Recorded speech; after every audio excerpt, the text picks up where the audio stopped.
என்னங்க சிவாஜி இப்படி செஞ்சிட்டீங்களே அப்படிங்கிற மாதிரி இருக்கு. சவுக்கு சங்கர் அவர்களை இப்படி செஞ்சிட்டீங்களே. சவுக்கு சங்கர் அவர்கள், இந்த பக்கம் செந்தில் பாலாஜி அவர்கள். ஜாமீன் வந்தால் சொல்லி அனுப்பு. செந்தில் பாலாஜி அவர்களுடைய பெயில் மனு மறுபடியும் 20ஆம் தேதி ஒத்தி வைக்கப்பட்டிருக்கிறது.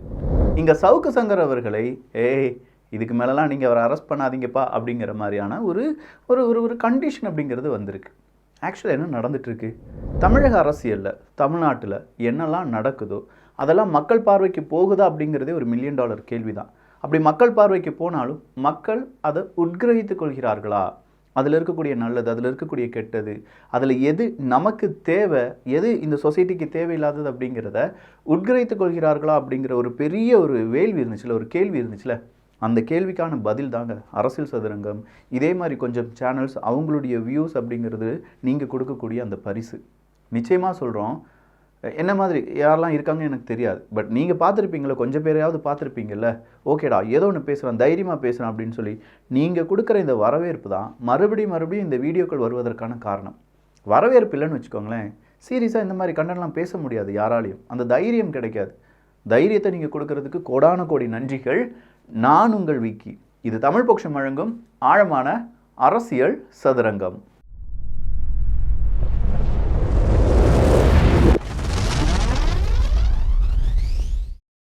சவுக்கு மீதான வழக்குகளுக்கு தடை தடை தடை. என்னடா 3 தடவை? ஏன்னா எத்தனை வழக்குகள் இருக்கு, கிட்டத்தட்ட ஒரு 13-14 வழக்குகள் இருக்கு. அத்தனையும் தடை தடை என்னால் சொல்லிட்டு இருக்க முடியுமா? சவுக்கு சங்கருக்கு பிணை வழங்கியதற்கு மறுதினமே மீண்டும் அவர் மீது குண்டர் சட்டம் போடப்பட்டதா, அவர் மீது தொடரப்பட்ட வழக்குகள் என்னென்ன, தமிழக அரசு விளக்கம் கொடுக்க வேண்டும். கொடுங்கப்பா, என்ன விளக்கம்னா, ஏன் மறுபடியும் அவரை போட்டு அரெஸ்ட் பண்ணிட்டு இருக்கீங்க, உங்களுடைய தேவை தான் என்ன அப்படின்னு சொல்லி தமிழக அரசாங்கத்துக்கு யார் கேள்வி கேட்டிருக்கா? நீதிமன்றம் கேள்விகளை கேட்டிருக்கிறது. வழக்கு அடுத்த வாரம் ஒத்திவைக்கப்படுகிறது. அவர் மீது எவ்வித கடுமையான நடவடிக்கைகளும் எடுக்கக்கூடாது. சவுக்கு சங்கருக்கு எதிரான 16 வழக்குகளின் விசாரணைக்கு இடைக்கால தடை. ஒரு பெரிய விஷயம். ஒரு மனிதனுடைய அந்த ஒரு வழக்கு, ஒரு மனிதனுக்கு எதிராக 16 வழக்குகள் அப்படிங்கிறது தொடரப்படுகிறது. அந்த 16 வழக்குகளுக்கும் இடைக்கால தடை அப்படிங்கிறத போடுது நீதிமன்றம். கண்டிப்பாக இதை எதிர்த்து அப்பீல் பண்ணுவாங்க நம்முடைய தமிழக அரசாங்கம். அவங்களுடைய சார்பில் இருக்கக்கூடிய வழக்கறிஞர்கள் எப்படி அப்பீல் போடுவாங்க? இடைக்கால தடையெல்லாம் கிடையாது, அவர் இந்த மாதிரியான தவறுகள் செஞ்சுருக்காரு, எனவே அவரை விசாரிப்பதற்கு நீங்கள் என்ன செய்யணும், அந்த தடையை உடைக்க வேண்டும் அப்படிலாம் சொல்லி கேட்பாங்க. பட் பொறுத்திருந்து பார்க்கலாம் என்ன நடக்குது அப்படின்னு சொல்லி. அடுத்ததாக எனக்கு ரொம்ப நாளாக ஒரு டவுட், இந்த இலவசம்லாம் வேண்டாம் அப்படின்னு சொல்லிட்டு தான் எல்லாருமே சொல்லுவாங்க. முதல்ல முக ஸ்டாலின் ஐயா அவர்கள் கூட சொல்லியிருக்கார் ஒரு பல வருஷத்துக்கு முன்னாடி, இலவசம்லாம் மக்களுக்கு தேவையில்லைங்க, இலவசம்லாம் கொடுக்கக்கூடாது அப்படின்னு சொல்லி அவர் கொடுத்த பேட்டி கூட இருக்குது. உங்களுக்கு யாருக்காவது லிங்க் வேணும்னா கேளுங்க, நான் லிங்க் தரேன். ஆனால் இந்த இலவசம் தான் இப்போ எல்லாமே தீர்மானிக்கிறது அப்படிங்கிற மாதிரி ஆயிடுச்சு. இலவசம் தமிழ்நாட்டில் மட்டும் இல்லைங்க, இப்போ எல்லா ஸ்டேட்லேயும் வந்துருச்சு. எல்லா ஸ்டேட்லேயும் 1000 ரூபாய், 5000 ரூபாய், 4000 ரூபாய் அப்படிங்கிற எல்லா இலவசமும் அப்படிங்கிறது உரிமை தொகை, இது உங்களுடைய ரைட்ஸ் அப்படின்னு சொல்லி அதுக்கு ஒரு பெயர் மாற்றம்லாம் செஞ்சு என்ன செய்ய ஆரம்பிச்சிட்டோம், நம்ம இலவசத்துக்கு வேறொரு பெயர் கொடுத்துட்டோம். அவ்வளோதான், ஆப்வியஸ்லி அவ்வளோதான். நம்முடைய வாழ்க்கை தரம் அதனால் உயருமா அப்படின்னு கேட்டால், 1000 ரூபா பற்றி கொச்சமாக பேசாத விக்கி, உனக்கு 1000 ரூபா சின்னதாக இருக்கும் அப்படின்னு சொல்கிறவங்களாம் இருக்கட்டும். நான் என்ன சொல்கிறேன்னா, என்னுடைய வாழ்க்கை தரம் அப்படிங்கிறது மாதம் கொடுக்கக்கூடிய 1000 ரூபாயில் இருக்குமா, ஒவ்வொரு மாதமும் அது இன்க்ரிமெண்ட் பண்ணி கொடுக்கறதுல இருக்குமா? தரம் அப்படிங்கிறது உயர வேண்டும். எப்போதுமே இப்படியே இருந்துச்சுன்னா ஃப்ளாட்டு ஒன்றுமே இருக்காது அப்படிங்கிற மாதிரி இருக்கும். அப்போ வாழ்க்கையினுடைய தரம் உயர வேண்டும் அப்படின்னா நிச்சயமாக இந்த 1000 ரூபாய் கிடையாது, அதையும் தாண்டி வேறு ஏதாவது அரசாங்கம் செய்ய வேண்டும் அப்படிங்கிறது தான் கோரிக்கையை தவிர இந்த 1000 ரூபாய் நான் கொச்சப்படுத்தலை. இன்றைக்கி 1000 ரூபா கொடுக்குறீங்களா, ஒரு 2 மாதத்தில் அதை இன்க்ரிமெண்ட் பண்ணுங்கள், அடுத்த ஒரு 3 மாதத்தில் இன்னும் கொஞ்சம் இன்க்ரிமெண்ட் பண்ணுங்கள். இன்றைக்கி ஒரு கோடி பேருக்கு கொடுக்குறீங்களா, அடுத்த ஒரு கோடி பேர் 20 லட்சம் பேருக்கு கொடுங்க. இதெல்லாம் தாண்டி இப்போ அதிமுக ஆட்சிக்கு வந்த பின் என்ன நடக்கும் அப்படிங்கிறத ராஜேந்திர பாலாஜி அவர்கள் சொல்லியிருக்காங்க. செந்தில் பாலாஜி இல்லைங்க, ராஜேந்திர பாலாஜி, குழப்பாதீங்க போட்டு. அப்புறம் அந்த ராஜேந்திர பாலாஜி அவர்கள் என்ன சொல்லியிருக்காங்கன்னா, எல்லா குடும்ப தலைவர்களுக்கும் ரேஷன் கார்டுக்குள்ள அத்தனை குடும்ப தலைவர்களுக்கும் பால்வாடி இல்லாமல் அரிசி கார்டு, சீனி கார்டு இதெல்லாம் பார்க்கவே வேண்டாம், எல்லா கார்டுக்கும் 2500 ரூபாய். இங்கே மட்டும் அதிமுகவினுடைய ஆட்சி வந்துருச்சுன்னு வச்சுக்கோங்களேன், பாரு சும்மா ஜெகஜோதியா 2500 ரூபாய் 2500 ரூபாய் மாதம் தோறும் நீங்கள் சீனி கார்டு வச்சுருந்தாலும் சரி, அரிசி கார்டு வச்சுருந்தாலும் சரி, எந்த ரேஷன் கார்டு வச்சுருந்தாலும் கண்டிப்பாக உங்களுக்கு எல்லா பெண்களுக்கும் எந்த விதமான ஃபில்ட்ரேஷனும் இல்லாமல், புரிந்து கொள்ளுங்கள், இந்த தகுதி தகுதி தகுதி அதுதான் தகுதியை பார்த்து தான் இப்போ 1000 ரூபா கொடுக்குறாங்க. அந்த தகுதியை எதுவுமே நாங்கள் குறிப்பிடாமல் எல்லாருக்குமே 2500 ரூபாய் மாதம் மாதம் நாங்கள் கொடுப்போம் அப்படின்னு சொல்கிறார் மனுஷன். டபார்னு எனக்கு நெஞ்சில் இடி வந்து விழுந்துருச்சு. 2500 ரூபாய் மாதம் மாதம் எல்லா ரேஷன் கார்டில் இருக்கிறவங்களுக்கும் கொடுப்பீங்கன்னு சொல்கிறீங்க, எப்படியா சாத்தியம்? கொள்ளைகள் அடிக்கணுமா? இந்த ஸ்டேட்லேருந்து 2500 ரூபாய் குடிக்கிறதுக்கு வேறு ஸ்டேட் ஏதாவது கொள்ளை அடிக்கணுமா அப்படின்னு சொல்லி பார்த்தா அதையும் அவரே சொல்லிட்டார். என்ன தெரியுமா சொன்னார்? எப்படி கொடுப்போம்? நாங்கள் டில்லியை விற்று கொடுப்போம் அப்படின்னு சொன்னார் பாருங்க. வரே வா. சில பேருக்கு நல்லா கெண்ட மேலே கழிச்சு பண்ணி சிக்கிறது. அது மாதிரி திமுக இந்த வட்டம் சிக்கி போச்சு, ஆட்சி சிக்கி போச்சு, பார்லிமெண்ட் சிக்கி போச்சு. அப்போ அடுத்ததாக அவர் சொல்கிறார், இந்த கெண்டி மீன், கெழுத்த மீன், கெழுத்திலாம் கிடைக்கல, கெண்டி கெழுத்தெல்லாம் கிடைக்கும்ல, எப்படி திடீர்னு ஒருத்தருக்கு மட்டும் அவருடைய தூண்டில் மட்டும் அடிக்கடி சிக்கிக்கிட்டே இருக்கும். அதே மாதிரி திமுகவுக்கு நம்முடைய தமிழ்நாடு அரசாங்கமும் கிடச்சிருச்சு, 40 தொகுதியும் கிடச்சிருச்சு. நான் என்னுடைய பொதுச் செயலாளர் எடப்பாடி பழனிசாமி அவர்கள்ட்ட சொல்லுவேன், அடுத்த முறை நம்ம தாங்க ஜெயிக்கிறோம், அடுத்த முறை நம்ம என்ன சொல்கிறோமோ அதை செய்கிறோம், மக்கள்கிட்ட ஓட்டுக்களை வாங்குகிறோம், ஜெயிக்கிறோம், இதுதான் நம்முடைய பிளான் அப்படின்னு சொல்லி நம்மளை நல்லா சூப்பராக பேசினாருங்க. அவர் பேசினதில் பொதுவாக சில அரசியல்வாதிகள் பேசும்போது அங்கங்கே குழப்பங்கள் அப்படிங்கிறதோ இல்லை அவருடைய சொல்களில் சின்ன வித்தியாசங்களோ பார்க்கலாம். பட் ராஜேந்திர பாலாஜி அவர்களே அதில் நம்ம பாராட்டலாம், நிறைய விஷயங்களை சொல்லியிருந்தார். டெல்லியை விற்று கொடுத்துரும் அப்படின்னு சொன்ன விஷயமா இருக்கட்டும். அடுத்ததாக கமிஷனை கொடு அப்படின்னு சொல்லி டிஎம்கே கேட்பாங்களாம். மணல் எடுத்தியா? கமிஷனை கொடு. மணல் எடுக்கலையா? ஏன் எடுக்கலை அப்படின்னு சொல்லி காசை கொடு அப்படின்னு சொல்லி அதுலேயும் ஒரு கமிஷன் பேசுவாங்க அப்படின்னு சொல்லி ராஜேந்திர பாலாஜி அவர்கள் சொல்கிறாங்க. அடுத்து அவர் கேட்டதில் ரொம்ப முக்கியமான ஒரு விஷயம் என்ன அப்படின்னு கேட்டிங்கன்னா, எங்கேயாவது தோரம் பருப்பு கிடைக்குதாயா ரேஷன் கடைகளில்?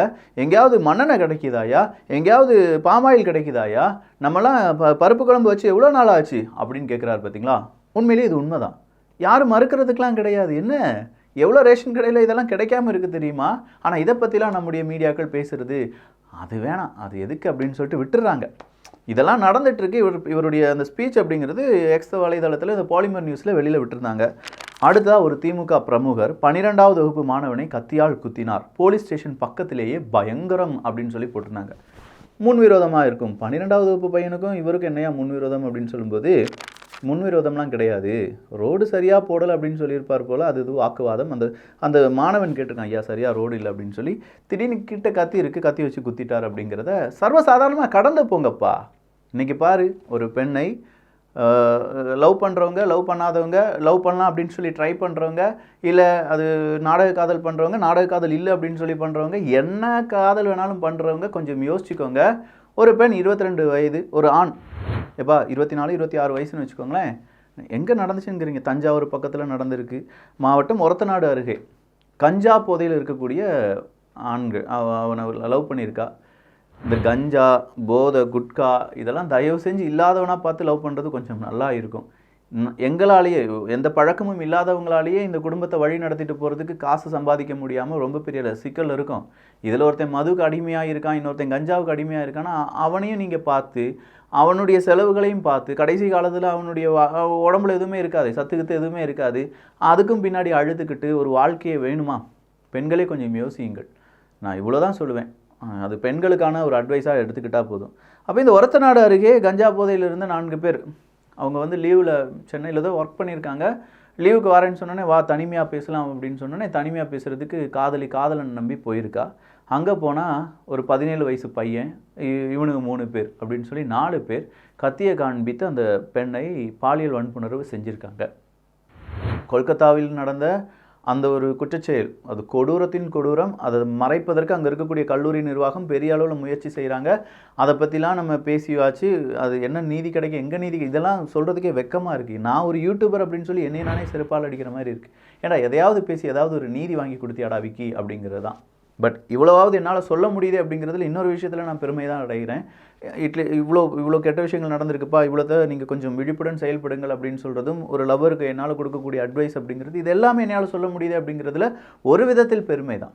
ஆனால் இன்னொரு விதத்தில் என்ன செஞ்சிட்ருக்கேன், இந்த மாதிரி வியூஸுக்காக நரகமாக அவங்க செத்ததை போட்டு அது காசு பார்க்குறது மட்டும்தான் என்னுடைய வேலையா, இல்லை வேறு ஏதாவது சொசைட்டிக்கு ஏதாவது செய்யணும் அப்படிங்கிறது தான் என்னுடைய ஆம்பிஷன். ஸோ இங்கே நடக்கிற விஷயத்த கொஞ்சம் கவனிங்க. கஞ்சா போதை தான் இதற்கு காரணம்னா அப்படி உள்ள லவ்வர் வேண்டான்னு சொல்லி ஒதுக்கி வைங்க. அவ்வளோதான் நம்மளால் செய்ய முடியும். அதை தான் நம்ம செஞ்சாகணும், வேறு வழியே கிடையாது. இல்லை எனக்கு எப்படி இருந்தாலும் பரவாயில்ல, கல்லானாலும் கணவன் புல்லானாலும் புருஷன், அடே அவன் ஃபுல் அடிச்சுட்டு அலைகிறான், அவன் வேணாம் நமக்கு அப்படின்னு சொல்லி விட்டுருங்க. நான் ஜாதியை பாரு மதத்தை பாருலாம் சொல்லலை. அட்லீஸ்ட் உங்களை வச்சு பாதுகாப்பதற்கு அவனுடைய உடம்பு கடைசி வரையும் அப்படியே இருக்குமா? இப்போ நார்மலாக சாப்பிட்டாலே கேன்சர் வந்து செத்து போயிடும்.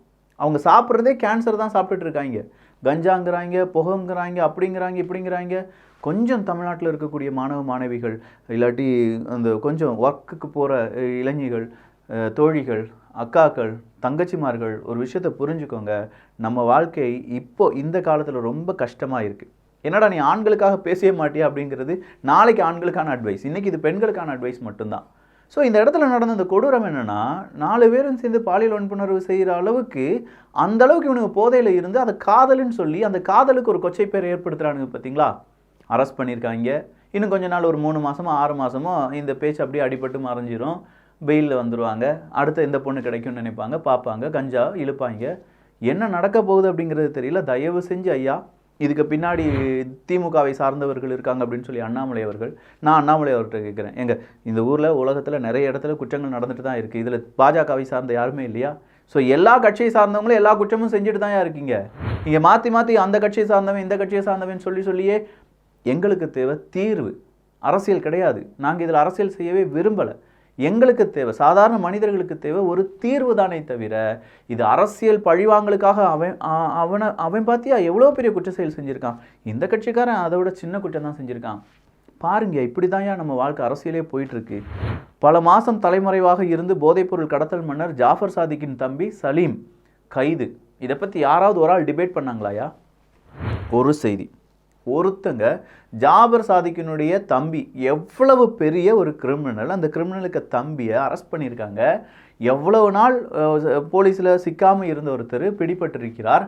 இதை பற்றி ஒரு மீடியா டிஸ்கஷன், ஒரு வாக்குவாதம், தர்க்கம், பிடிச்சிட்டாங்க, என்ன நடக்க போகுது அப்படிங்கிறது ஏதாவது பிடிச்சாங்களா, சொன்னாங்களா?